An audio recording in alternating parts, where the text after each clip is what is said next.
শ্রীলঙ্কা ক্রিকেটের ইতিহাসটা বেশ গৌরবময়। 1996 সালে ওডিআই বিশ্বকাপ জয়ী দলটি 2003 বিশ্বকাপের সেমিফাইনাল, 2007 এবং 2011 সালের ফাইনাল খেলেছে। 2014 সালে টি-20 বিশ্বকাপের ফাইনাল জিতেছিল তারা। অভিজ্ঞ খেলোয়াড় কুমার সাঙ্গাকারা, মাহেলা জয়াবর্ধনে এবং তিলকরত্নে দিলশানের অবসরের পরে অবশ্য দলের অবস্থার অবনতি হয়। লঙ্কান ক্রিকেটের খারাপ পর্যায়ে দীর্ঘদিন ধরে চললেও এখন মনে করা হচ্ছে সময় বদলে যাচ্ছে।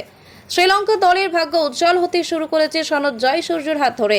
সনৎ জয়সূর্য যেমন ব্যাটিংয়ের সময় ক্রিকেট বিশ্বে নতুন মান তৈরি করেছিলেন, ঠিক তেমনই তার কোচিংয়ে শ্রীলঙ্কা ক্রিকেটে নতুন যুগের সূচনা দেখা যাচ্ছে।